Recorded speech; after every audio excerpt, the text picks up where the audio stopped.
शिवसेना उद्धव बाळासाहेब ठाकरे गुट की ओर से मंगलवार को एक प्रेस कॉन्फ्रेंस का आयोजन शहर के शासकीय विश्राम गृह में किया गया था, जहां शिवसेना ठाकरे गुट के जिला प्रमुख अजय सावंत उर्फ गोपू पाटिल ने पत्रकारों को जानकारी दी कि कलमनुरी विधानसभा क्षेत्र में कुछ महिलाएं बेनामी योजना के नाम पर ग्रामीण क्षेत्रों में घर घर जाकर महिलाओं से Aadhaar card, bank passbook, phone number व अन्य महत्वपूर्ण कागजात लोगों से योजना का लाभ दिलाने के नाम पर जमा कर रही है।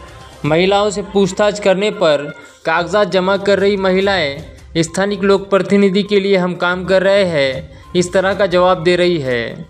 किसी भी योजना का नाम लिए बगैर जमा किए जा रहे महत्वपूर्ण कागजात से भविष्य में ठगी किए जाने की आशंका से इनकार नहीं किया जा सकता, जिसके चलते बेनामी योजना के नाम पर कागजात जमा कर रही महिलाओं पर कार्रवाई करने की मांग की गई।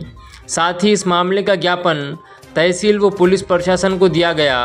वो कार्रवाई की मांग ज्ञापन के माध्यम से की गई।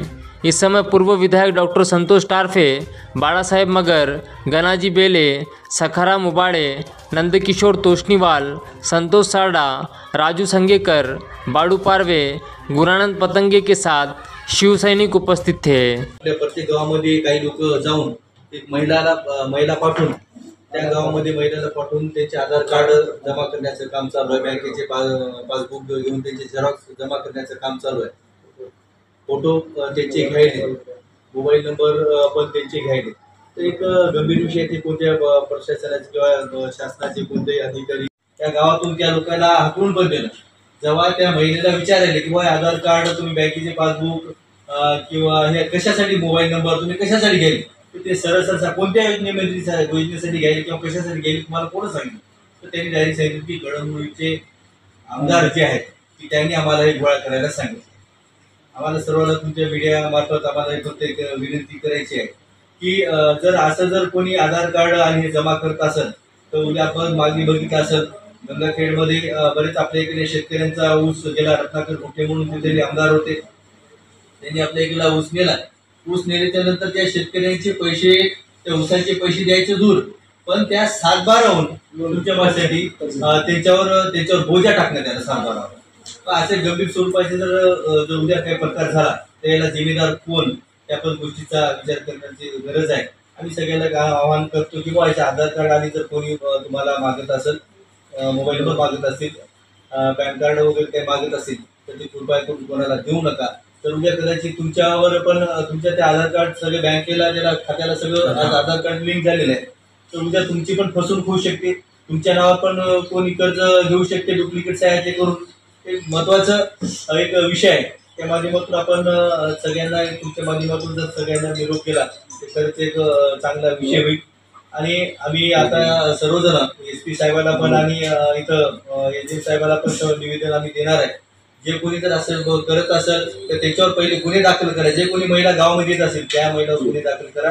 जर तुम्ही त्याच्यावर गुन्हे दाखल नाही केले तर आम्ही मग एखाद्या गावामध्ये जर कोणते आमचे कार्यकर्ते असतील, आमच्या महिला भगिनी असतील, जर काही उचित जर प्रकार झाला त्यांच्यासोबत तर त्याची सर्व जिम्मेदारी प्रशासनाची राहील। उद्या जी काही घटना घडली तर त्याची जिम्मेदारी प्रशासनाची राहील। आम्ही जर असं जर होत असेल, आम्ही इथं कळमनुरी भागामध्ये सर्व रहिवासी आहोत आणि आमचं कर्तव्य, आमचं काम आहे की लोकांची सेवा करणं। आता बघितलं सर, आम्ही आमदार साहेबांना विनंती करतो की आमदार सर तुम्ही ह्या गोष्टी करत असतो काय, ते फसवणूक वगैरे किंवा लोकांची दिशाभूल करत असतो, त्या लोकांच्या निराधाराच्या पगारी आहेत ते पहिले चालू करा। त्याने पगारी चालू झाले नाहीत, ज्या पगारी चालू होत्या त्या पगारी तुम्ही आजही बघा, तुमच्या भाषेत ज्या पगारी चालू होत्या ती बंद करण्यात आली, त्या पगारी चालू करा। आणि पण तुम्ही 5 वर्ष झाले निराधार समितीची एक पण मीटिंग आतापर्यंत घेतल्या गेली नाही। या गोष्टीचा विचार करायला पाहिजे। लोकांना दिशाभूल करणं, लोकांची फसवणूक करण्याचं काम हे लोक करत आहेत। तुम्ही राशनचा विषय मागितला तर शेतकऱ्याचा पूर्ण माल बंद झाला। ज्या लोकांनी विभक्त राशन कार्ड केलं त्या लोकांना तुमच्या भाषेत अजिबात राशन भेटत नाही। त्यावेळेस सांगितलं बा कोणाला घरकुल भेटल, कोणाला काय भेटल म्हणून त्या लोकांनी काही जणांनी विभक्त केले, पण त्या लोकांना कोणताच लाभ आतापर्यंत भेटला गेला नाही। तुमचं राशन भेटल म्हणून सांगितलं मात्र ते भेटल्या गेलं नाही। हे फसवणुकीचं काम हे लोक हे सरकार करत आहेत, या इथले आमदार करत आहेत, त्याच्यापासून सगळ्यांना सावध राहायला पाहिजे।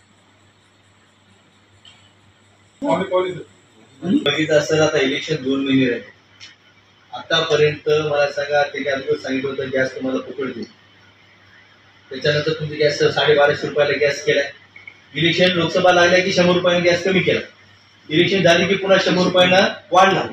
तर हे फसवणुकीचं काम तुमच्या माणसाने करायचं. जर तुम्हाला करायचं असेल तर शेतकऱ्याच्या मालाला भाव द्यायला पाहिजे. ते राशन कार्ड तुमच्या माणसाचे जे राशन चालू होतं शेतकऱ्यांचं ते राशन चालू करायला पाहिजे. निराधाराच्या जे पगारी होत्या अपंगाच्या दिव्यांगाच्या ते पगारी वाढून द्यायला पाहिजे. त्या गोष्टी जर पाहिलं तर करायला पाहिजे. पण हे कोणत्या तरी योजना आणायच्या आणि लोकांची दिशाभूल करायची. इलेक्शन आलं म्हणून काहीतरी नजर दाखवायचं काम हे लोक करतात. पहिले तुमच्या माणसाचे एमआरएचे असतील तुमच्या कोठ्याचे असतील याचे पैसे आणत नाहीत लोकांचे. त्या लोकांच्या अगोदर पैसे घ्या म्हणा पण बाकीच्या योजना करायला काही हरकत नाही.